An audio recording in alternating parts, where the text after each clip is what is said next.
kali ini mungkin perkenalan dulu ya, nama saya Prezeni Sulistyo dan ada rekan saya. Dan ada saya Sherly Yuliana.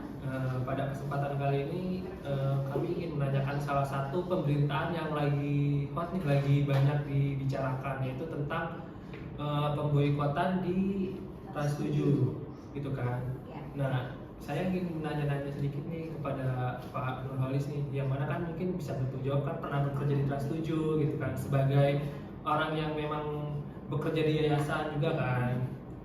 Menurut Pak Nurholis ini bagaimana ya pendapatnya tentang yang lagi ramai itu, tentang pemboikotan itu, yang dimana mungkin pesantrennya saya sebut mungkin ya pesantren di Boyo itu, bagaimana ya pendapatnya?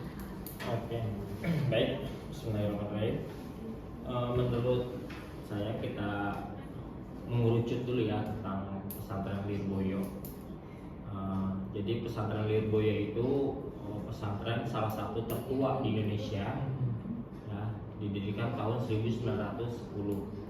Bahkan jauh sebelum penjajahan Indonesia juga pesantren itu sudah berdiri. Dan itu sangat kental sekali dengan tradisi,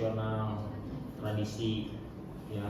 Dari dulu turun temurun, lulusan pesantren jadi kiai, lulusan pesantren situ ada yang jadi ulama, ada yang jadi penceramah, pendakwah. Sungguh luar biasa pesantren Lirboyo ini ya. Jadi menurut kami keberadaan pesantren Lirboyo ini cukup untuk mengangkat bangsa Indonesia. Oke, mungkin ini dari teman saya mungkin ada pertanyaan juga yang ingin ditanyakan, ya boleh ya? Bagaimana sih menurut Pak Nurholis tentang boikot Trans7 oleh pihak pesantren Indonesia ini? Tentang pemboikotan, baik. Ini sangat fatal ya. Media ini tidak memfilter, tidak menyaring tentang baik dan buruknya. Jadi ada kesalahan pemahaman. Jadi kita sebut aja nggak apa-apa ya. Media ini Trans7 ini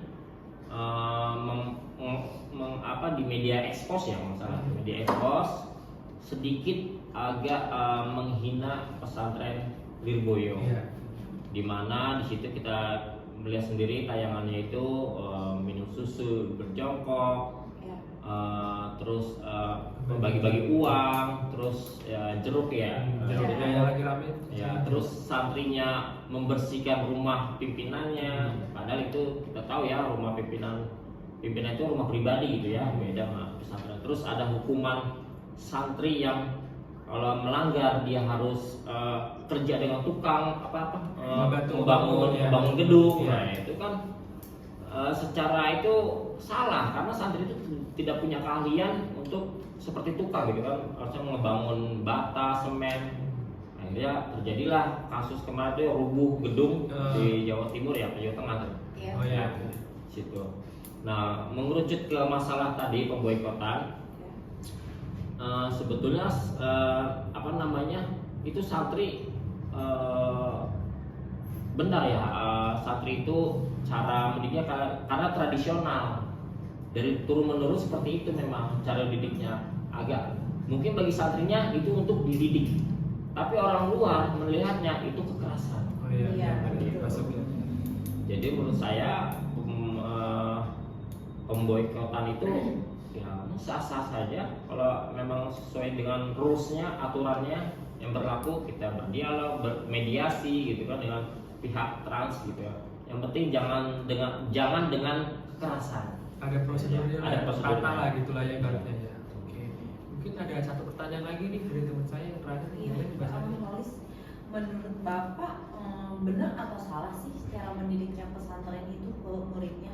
Karena kan yang kita lihat kan dia masih susu, masih jeruk itu dengan cara dilempar-lemparin. Sedangkan kita kan manusia ya Pak, bukan hewan. Menurut pandangan manusia kan itu tetap salah ya Pak ya, karena ya itu kita harus menghargai sesama manusia.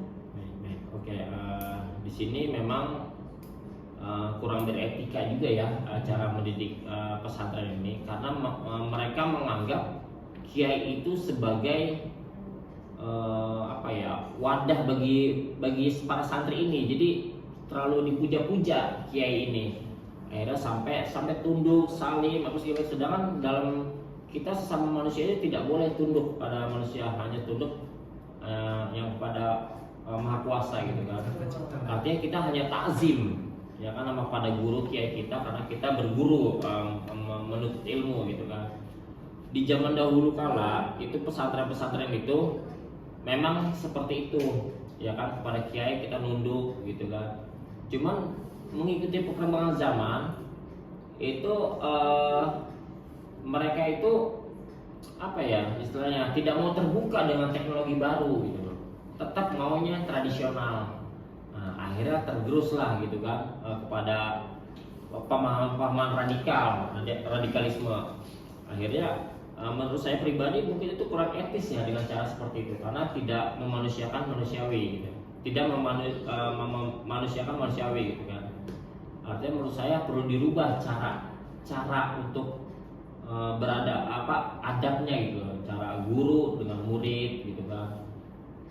Cuman mungkin menurut bagi pihak pesantren itu baik gitu kan dengan cara seperti itu, tapi kan orang menilai dari kacamata luar. Orang luar itu menilai, wah nggak etis banget ini, begini kok cara memberikannya begini, kayak kepada parkir miskin atau hewan gitu kan. Nggak etis. Itu memang harus dirubah cara-cara seperti mindsetnya, cara berubahnya seperti itu. Berarti tetap salah ya Pak, Tetap ya, salah, cara didiknya. tetap salah.